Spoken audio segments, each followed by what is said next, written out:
Hey, what is going on, Twintendo Nation? Hope you're having an awesome day. Today we've got a few new Pokemon Mystery Dungeon Rescue Team DX videos uploaded to the official Pokemon YouTube channel. And in this video we'll be going over the new English gameplay trailer as well as the Japanese one because it's got some slight differences. And additionally there is a little short like the Wishcash one we saw last week, but this time it's got an English translation and it's all about Makuhita and Kecleon. So let's start off with the first trailer. So as you can imagine, there is a lot of repeated footage from previous trailers, but there are a few things of interest to point out. Firstly, we see another Generation 4 Pokemon making an appearance in the game, and this is Weavile. So obviously Weavile wasn't a wild Pokemon in the original Pokemon Mystery Dungeon Blue and Red Rescue Teams games, but however it was in the original games because it was a statue you could get outside your rescue team base. So that's kind of cool to see it actually in the wild, and you can actually recruit it this time round. Next up we see Skarmory, which was mentioned at the end of the demo. For those who have obviously played the original games, you knew kind of where the demo left off and what we were going to be doing next. But for those who don't know, this is essentially where the demo, where it ends, where we'll pick up in obviously the full game. You'll be taking on Skarmory, and it's probably like the first main boss, and as we can see it's kind of like the cutscene going into the boss battle with Skarmory. And then we get our first look at Team Meanies, who you can expect to see a lot more often throughout the story. As far as I'm aware, and this is the first time we've seen them in the trailers from what I remember, obviously not too much to mention, it's just, you know, Gengar, Medicham and Ekans, but it is obviously interesting to see them in, like, you know, full 3D, which obviously we have not seen so far. Next we see Lombre talking about Team Shiftry, which will be something we can expect to see soon after where the demo ended. This is kind of, I think, after Skarmory, but again it's one of my favourite parts of the, like, I guess, yeah, one of my favourite parts of the original games was actually doing this mission in Silent Chasm, so I'm looking forward to doing that one. We also get to see the semi-famous line of Diglett talking about its feet, which is always an interesting discussion.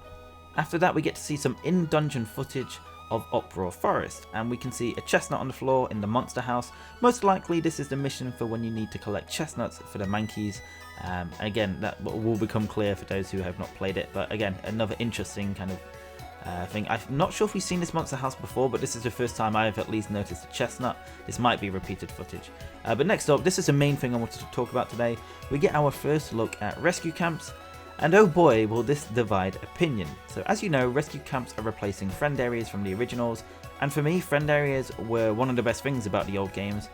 But these rescue camps look so boring in comparison. So what they've done normally with original friend areas, they're like really nice art, like pixel art, like, you know, like kind of like the dungeon, I guess, but you could just roam around and they all look great, all have character. These ones are just painted backgrounds with the original sprites just on them. It's very, I don't know, because there are some things I like about this. Obviously it's, you know, really cool to see the original sprites being used in this remake. And the painted backgrounds do look nice, but it's not the same, is it? It's just, I don't know, it's just very disappointing. You can't move around and see the friend areas. You can't see the, you know, the Pokemon moving around in the friend areas. They used to be scattered around doing their own thing. This time they're just sprites on a, you know, on a flat background. I don't know. I'm just really disappointed with this. I expected a lot more. I think a lot of us did. So yeah, let me know what you guys think about this, because I'm just pretty disappointed. Obviously, it doesn't ruin the game. Nothing, you know, close to that. It's just something I was looking forward to, and it's just, I guess, something that I'll always look back fondly on with the original games. I mean, as far as I'm aware, I don't think we'll be able to roam around in the friend areas by the looks of it. We could do, but I really doubt it just looking at, I think this is it. This is what a rescue camp is. And I just think it's like the most basic and the least work they could have done for it, but I don't know. Maybe that's just me. I'm just not too happy with it. But yeah. Following that, we can see artwork of a Blast Seed, and it's just cool to see that items will have artwork now. And this is something we saw previously in the data mine video, that, like, you know, items in the games will have artwork attached to them. And then finally, for the English trailer, we get a good look at Groudon and Regirock for the first time. Interesting that they chose Regirock. We do obviously see Zapdos as well in the trailer, but we've kind of already seen that before. And I just think it's quite cool how the camera pans around Regirock. Definitely a lot different to the way we encountered Regirock in the original games. And then we'll quickly go over the Japanese trailer. Not much to mention, it is longer, but they kind of repeat a lot of the same footage we've already seen. The things I do want to mention is there's a bit of a different cutscene of Groudon, so we get to see it a bit more clearer. And we also get to see the encounter with Kyogre. This wasn't shown in the English trailer for whatever reason, but we see Kyogre here. And yeah, just very excited to, see all these legendary battles and what the cutscenes are like. I'm not expecting anything, groundbreaking, but it's just going to be really cool to see the differences between the originals and obviously the new Rescue Team DX game. And then we're going to go over the skip video. This one is similar to the Wish Cash one we saw last week, but this one is all about Makuhita and Kecleon, but mainly Makuhita's dojo.